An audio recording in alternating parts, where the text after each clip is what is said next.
dia, boa tarde, boa noite, pessoal. Hoje damos continuidade à nossa videoaula sobre microscopia eletrônica, falando a respeito da microscopia eletrônica de varredura. Vamos comentar acerca dos elétrons, dos processos de formação de imagens, dos detectores. Novamente, é muito conteúdo.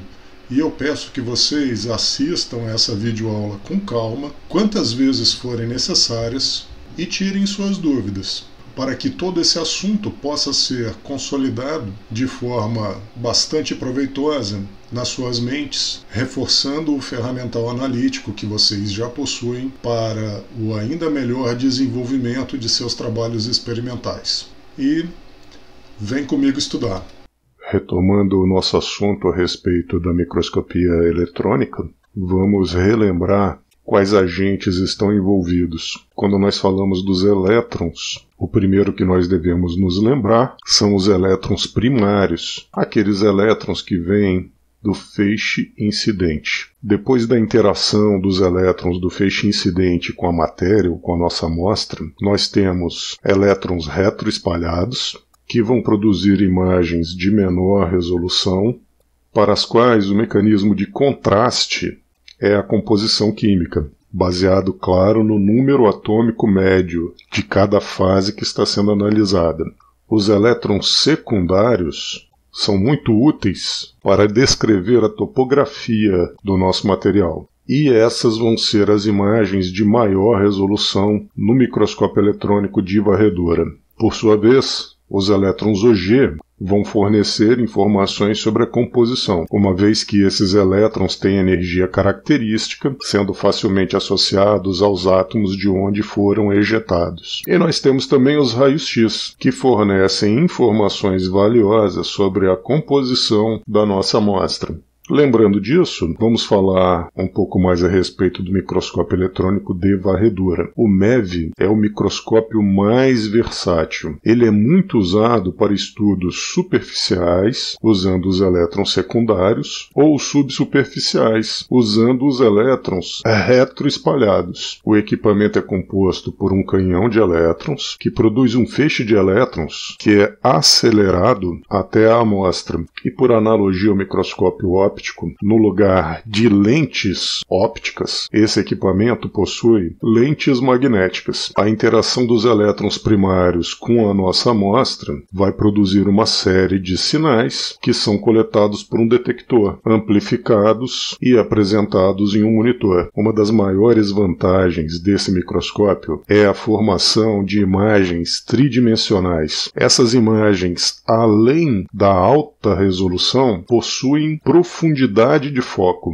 Observem essas duas imagens de um mesmo parafuso. A imagem à esquerda foi tomada em um microscópio óptico, enquanto que a imagem à direita em um microscópio eletrônico de varredura. Vamos contar os passos desses parafusos. Primeiro, na imagem à esquerda, microscopia óptica, nós conseguimos ver 1, 2, 3 passos. Por outro lado, na imagem obtida usando o microscópio eletrônico de varredura, nós conseguimos contar um número muito maior de passos. 1, 2, 3, 4, 5, 6, 7, 8, 9, 10, 11, 12 passos, pelo menos, desde o topo até a base da amostra. Essa profundidade de foco é o que permite a obtenção de imagens verdadeiramente tridimensionais por essa técnica. Vamos falar sobre o preparo das amostras. O preparo das amostras é muito fácil em comparação com o preparo para o microscópio eletrônico de transmissão. Mas é óbvio que, mesmo sendo fácil, ele requer uma série de cuidados.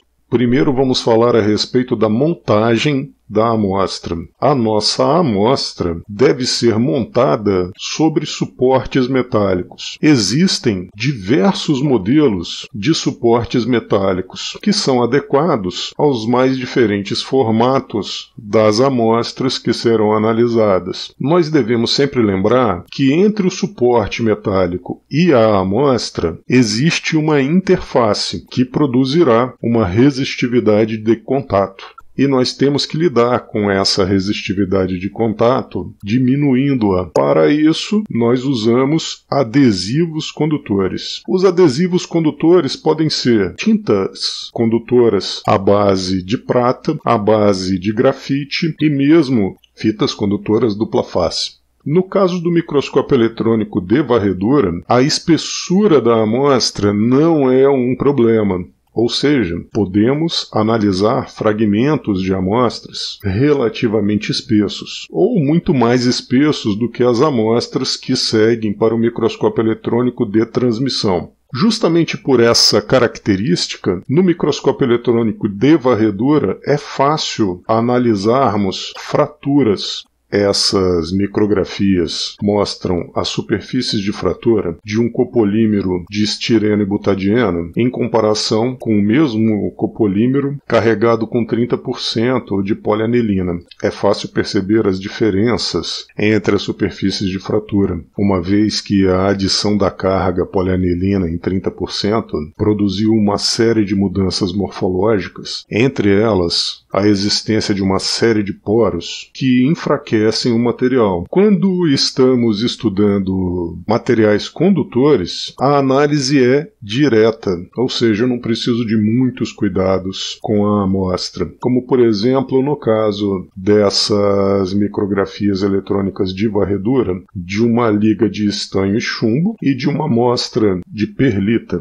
Ainda em relação ao preparo das amostras, depois de fixada a amostra no suporte metálico, usando a tinta condutora ou a fita condutora dupla face, nós ainda devemos levar as nossas amostras, principalmente as poliméricas, que são intrinsecamente não condutoras, para um equipamento denominado sputtering, onde essas amostras serão recobertas com uma fina camada de um material condutor. Uma alternativa a esse procedimento é trabalharmos com baixas voltagens de aceleração, ou seja, configurar o microscópio eletrônico de varredura em uma menor voltagem de aceleração. O preço disso é que uma quantidade menor de elétrons primários atinge a amostra e, consequentemente, o número de eventos oriundos da interação desse feixe de elétrons com a matéria diminui. Em outras palavras, eu vou ter uma quantidade menor de elétrons secundários, de elétrons retroespalhados e assim sucessivamente. Então é recomendado o uso dessa camada condutora, desse recobrimento condutor. Esse recobrimento é feito de forma contínua, produzindo uma camada muito fina, com uma espessura menor que 20 nanômetros.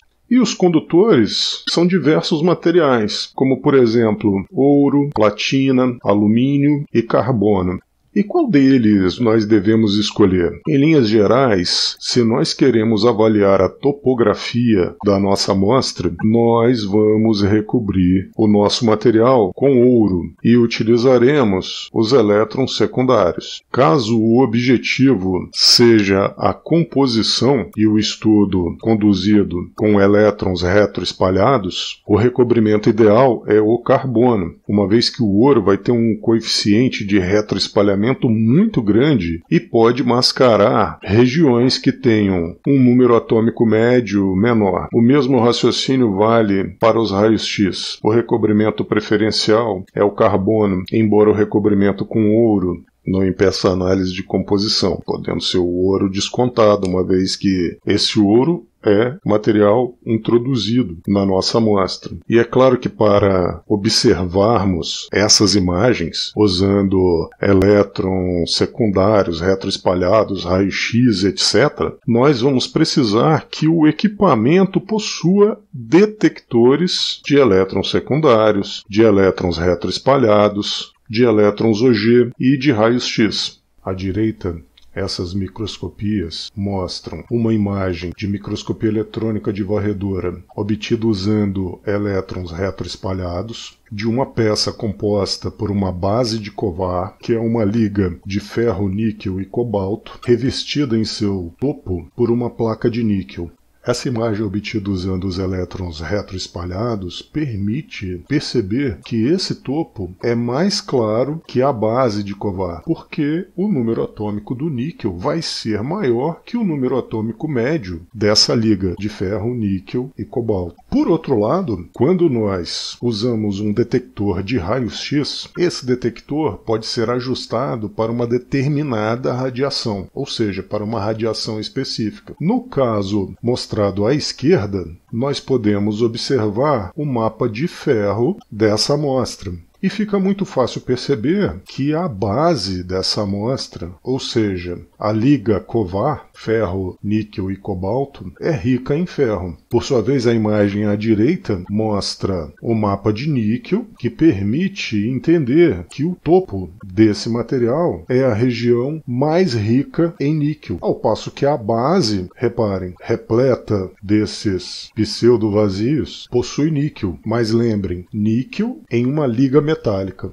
Portanto, só as regiões aonde existe níquel vão aparecer brilhando nessa imagem. Embora a resolução dessas imagens obtidas usando os raios-x seja muito menor do que a resolução da imagem obtida usando os elétrons retroespalhados, a informação proveniente dos raios-x é extremamente valiosa, pois permite, de forma inequívoca, determinar a composição das regiões de nossa amostra.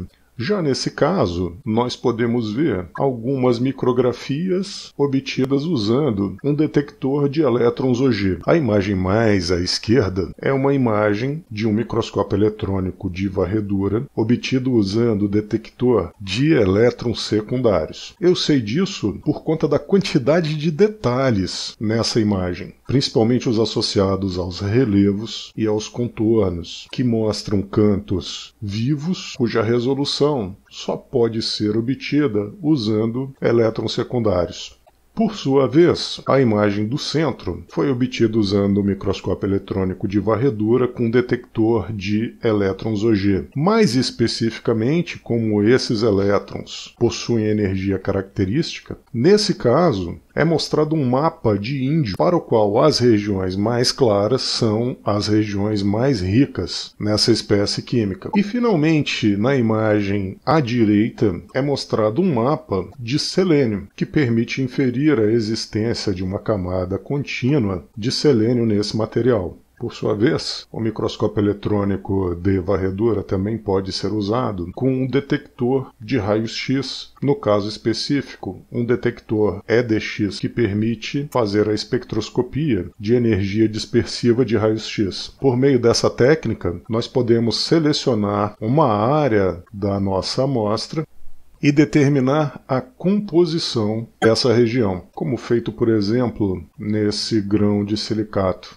para o qual nós podemos ver magnésio, alumínio, ferro, carbono, oxigênio e cálcio, além do ouro, que foi utilizado como recobrimento condutor. Consequentemente, esse conjunto diz respeito aos elementos contidos nessa amostra, enquanto que o ouro, volto a frisar, é apenas o recobrimento desse material. No caso em particular das análises de raios-x, o recobrimento com ouro não é um problema, uma vez que, como nós vimos na videoaula anterior, esses fótons de raios-x conseguem sair de profundidades muito maiores que os outros eventos detectáveis.